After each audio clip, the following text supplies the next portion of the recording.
সবাইকে জানাই সুপ্রভাত। আশা করি আপনারা সকলেই খুব ভালো আছেন। আজ হলো রবিবার, ঘড়িতে এখন সময় সকাল 9টা। ঘুম থেকে উঠে বিছানা কাঁথা কম্বল যা ছিল সমস্ত কিছু গুছিয়ে বিছানাটাকে ঝেড়ে এলাম এখন ছেলেকে ব্রাশ করাতে। ব্লগটা শুরু থেকে শেষ পর্যন্ত সকলকে দেখার অনুরোধ রইল।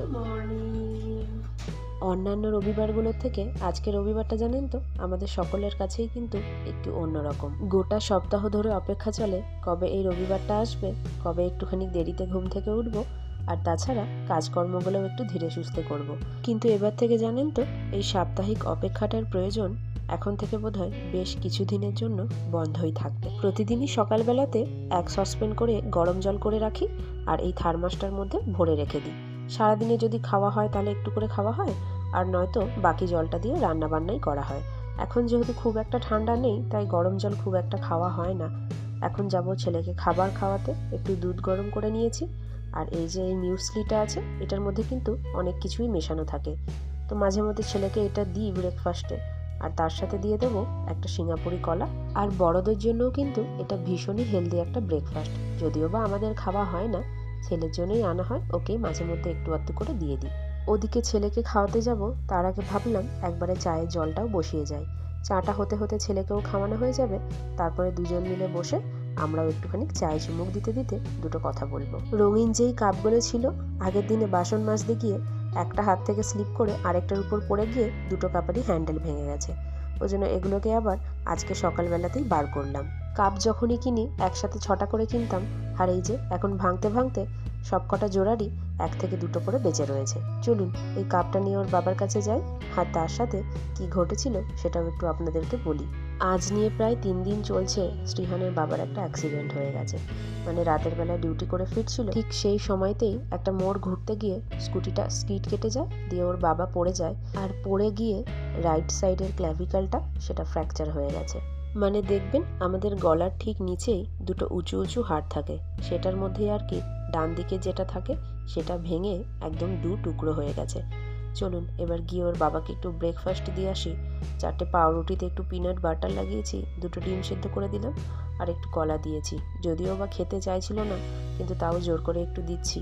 এখন তো একটু খাবার দাবারগুলো না খেলে শরীরটাতে তো জোরও পাওয়া যাবে না, আর ফ্র্যাকচার যেহেতু হয়েছে তো এই সময় একটু ক্যালসিয়াম জাতীয় জিনিস খেলে তাহলে হয়তো শরীরটা আরও ভালো লাগবে, আর জিনিসটা হয়তো খুব তাড়াতাড়ি ঠিকও হয়ে যেতে পারে। আর এই ধরনের ফ্র্যাকচারগুলো কি বলুন তো, এগুলোতে তো আর প্লাস্টার করা যায় না, আর অপারেশন করলেও যে একদম ঠিকঠাক হবে সেটাও কিন্তু বলা যায় না। তো ডাক্তারের অ্যাডভাইস অনুযায়ী এই সমস্ত ফ্র্যাকচারগুলোর একমাত্র ট্রিটমেন্ট হচ্ছে সম্পূর্ণভাবে রেস্ট করা। এখন আর কি একটা বেল্টের সাপোর্টে হাতটাকেও বাঁধা হয়েছে, যাতে একটু নড়াচড়া লাগলে হাড়টাতে গিয়ে ব্যথা না পায়। তো এখন সেইভাবেই রয়েছে, আর তার সাথে মেডিসিন দিয়েছে, সেইগুলোই এখন চলছে। আর এখন প্রায় 1 থেকে 1.5 মাসের জন্য রেস্টেই থাকবে ওর বাবা। বিকেলের দিকে শ্রীহানের বাবাই বেরোতো শ্রীহানকে নিয়ে আর এই সাইকেলটাকে নিয়ে, যাতে ও একটু বাইরে গিয়ে চালাতে পারে। তো এখন থেকে তো আর সেটা হবে না, তাই সাইকেলটাকে ধুয়ে দিলাম যাতে ঘরে চালাতে পারে, তাহলে একটু ছেলেটার টাইম পাস হবে।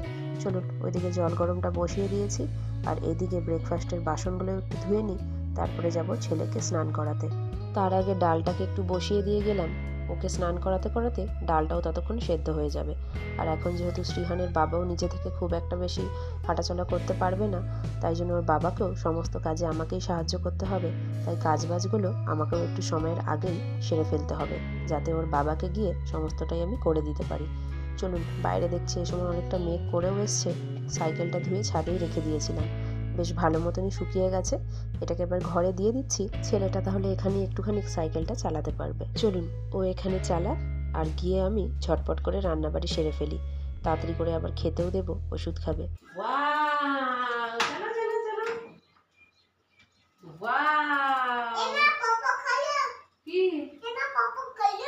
পার্পল কালার, আচ্ছা এদিকে ঘোরাও, লেফট সাইডে করো, লেফট সাইডে।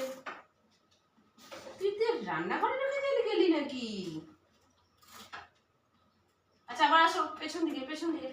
আমার এই ছানাটাকে নিয়েই এখন একটু ভয়, ওর বাবার কাছে গিয়ে আবার লাফা ঝাপানো শুরু করে। তাই জন্য ওর বাবাকে বললাম তুমি বরং রুমটার মধ্যেই থাকো, আমি ওকে নিয়ে বারান্দাটায় থাকছি, আর মাঝে মধ্যে দরজাটা গিয়ে বন্ধও করে দিই, নয়তো ও তো বাচ্চা মানুষ, সে তো আর বোঝে না, ছুটে ছুটে অমনি যায় বাবার কাছে। আজকে বানিয়েছি হচ্ছে আলু সিদ্ধ, ডাল, আর তার সাথে 3 টুকরো মাছ ছিল, 3 জনের জন্য সেটাকেই ভাজা করলাম। এই সপ্তাহের মধ্যে বাজার দোকান প্রায় শেষ হয়ে গেছে বললেই চলে। ঘরে যেটুকু যা ছিল সেগুলোই আর কি কুড়িয়ে কাছিয়ে রান্নাবান্না হচ্ছে। তো আজকালের মধ্যেই একবার সম্ভব হলে যাব, গিয়ে বাজারটা সেরে ফেলবো। আর এখন যা বৃষ্টি চলছে, ছেলেটাকেও সাথে নিয়ে যাওয়া যাবে না, ওকে ঘরেই বসিয়ে রেখে যাব, গিয়ে তাড়াতাড়ি করে কাজটা সেরে ঘরে ফিরবো। চলুন, বাবাকে ছেলেকে দুজনকেই খাবার খাওয়ানো হয়ে গেছে, এবার গিয়ে আমি টুক করে খাবারটা খেয়ে নেব, তারপর আবার বিছানাপাটি করে দুজনকে শুতে দিতে হবে। এই 2 দিন ধরে রাতের দিকটা শ্রীহানের বাবা এখানটাতেই শুচ্ছে, ওর বাবাকে এখানেই বিছানা করে দিচ্ছি, বলছে এখানটাতে শুলে তার নাকি উঠতে সুবিধা হচ্ছে। পাশে যেহেতু ওই বক্সটা রয়েছে, সেটাকে হাতের সাহায্যে চেপে ধরে উঠতে পারছে। তো এখন যেহেতু দিনের বেলা, ওর বাবা এখন দিনের বেলাটা ঘুমাতে চাইছে না, দিনে ঘুমোলে আবার রাতে ঘুম আসছে না, আর এমনিতেই তো ব্যথা, তাতে তো আর ঘুম এমনিতেও আসে না। তাই ওর বাবাকে বললাম, তুমি যেটুকু সময় রেস্ট করবে বরং রুমেই থাকো, আমি ছেলেকে নিয়ে দুপুরের দিকটা এখানটাতেই শুয়ে পড়ি। তো ওই জন্য এখানে এখন বিছানা করছি। আর এই দেখুন, ঘরে দেখেছেন তালা দিয়ে রেখেছি ছেলের জ্বালায়। ও তো এখন ছিটকানিটা খুলতেও শিখে গেছে, তো ছিটকানি খুলে বারবার ঢুকে পড়ছে ঘরে, আর বিছানায় উঠে ওর বাবার কাছে গিয়ে লাফাঝাপা করছে।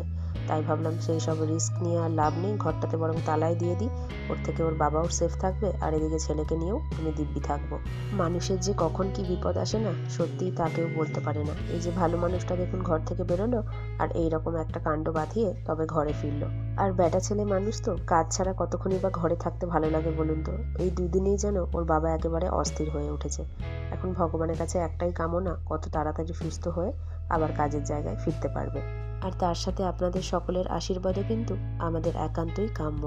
শীত, গ্রীষ্ম বা বর্ষা যাই হোক না কেন, দুপুরে আর রাতে খাবার শেষে হাতে একটু এই বডি লোশন আর ঠোঁটে একটু বোরোলিন না হলে ঠিক যেন দিনটা পার হয় না।